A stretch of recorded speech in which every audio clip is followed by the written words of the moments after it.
The summer of 2008 was a rough time to graduate from college. I had just spent 4 years getting a degree, only to find the job market had all but dried up. As bummed out as I was about being unemployed for the foreseeable future, I found a deep appreciation for backcountry camping and hiking that summer. Growing up in the Rocky Mountains and graduating from college in western Montana, I was not a stranger to hiking or camping. But that summer it became an escape to the point of obsession. Going on daily hikes and camping beneath the stars really helped my mental health while I worried about my life's purpose and my future.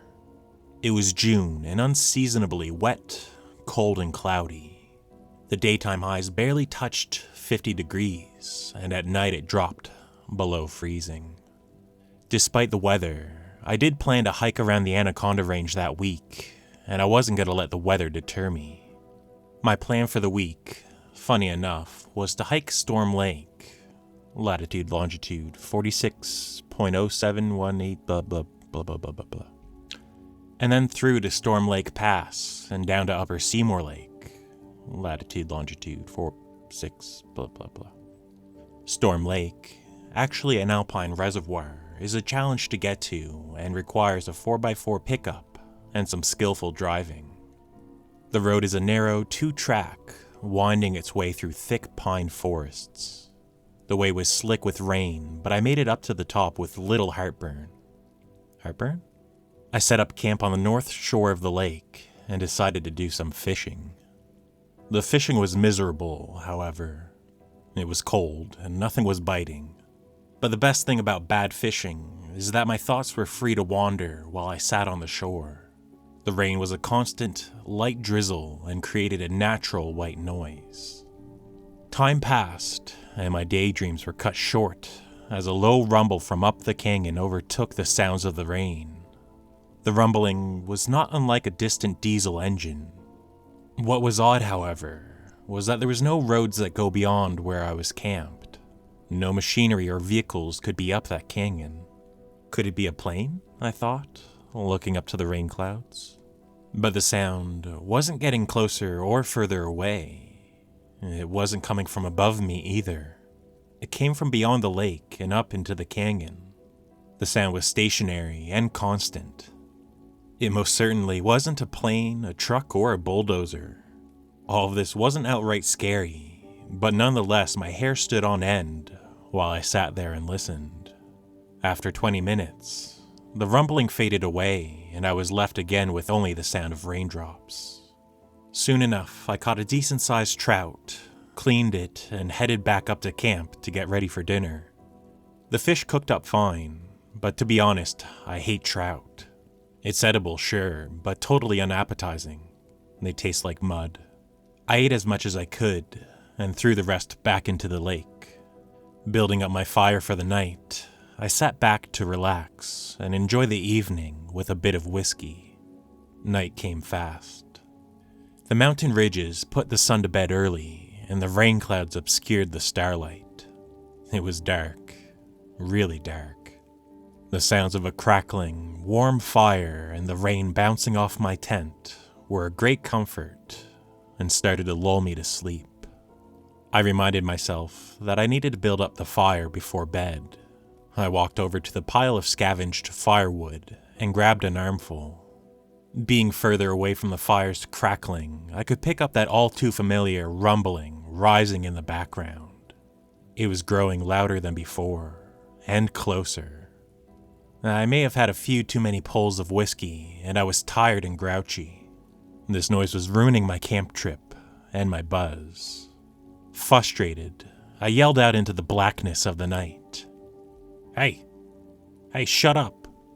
I don't want to repeat what he said. Shut the F up, a-hole. No, okay, that still sounds dumb. Sorry. Anyways, like a switch being flipped, the rumbling stopped, and so did the rain. My heart skipped a beat.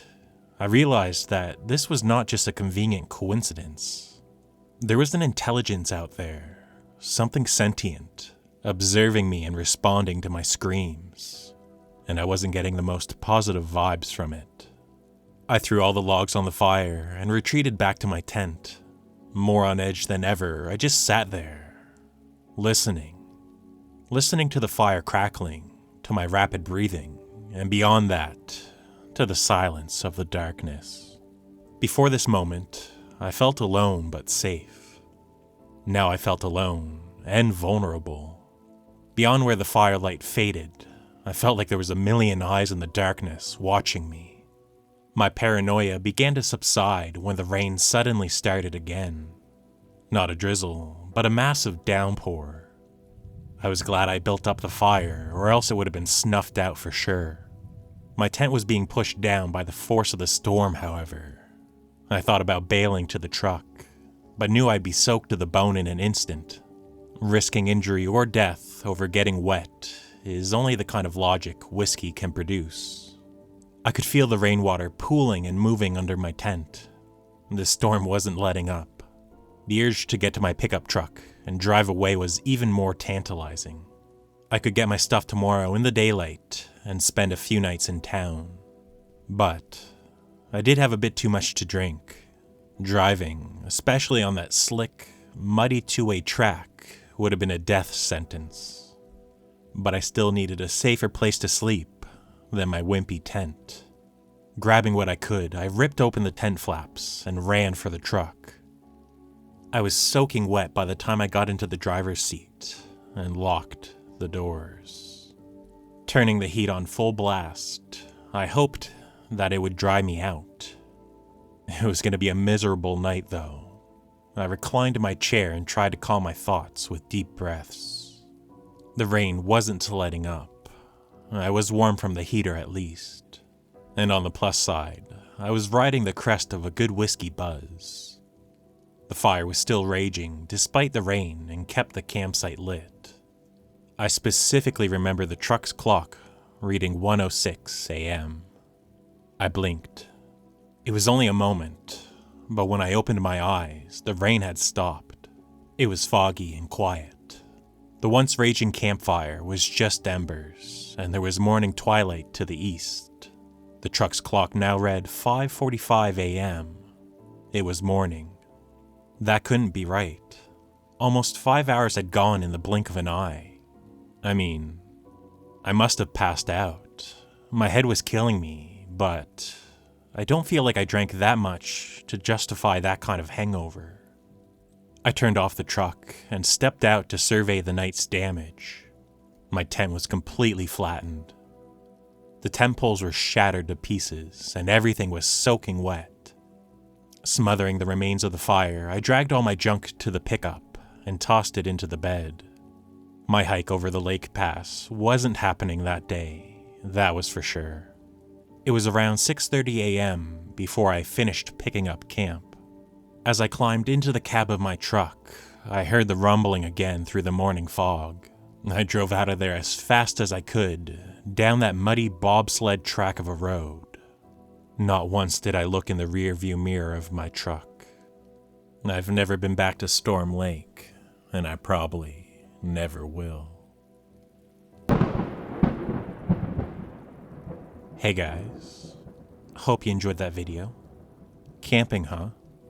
But yeah, if you enjoyed the video, maybe give it a like. Let me know what you think of the story down below. It really helps the channel out. Also, if you ever want to share something like a story or a creepy article or, I don't know, something crazy that you found on the internet while exploring, feel free to share it with me. My email's scarystories@2am@gmail.com. Oh, and if you didn't hit that little red button down below yet, maybe consider subscribing. I'm really trying to push for 1,000 here, and I'm going to keep bugging you until that happens. So, yeah, sorry, but not sorry. Feel free to share this video with your friends, your mom, your cat, your boyfriend, and, yeah. I'll see you in the next one. Take care of yourself. Bye for now.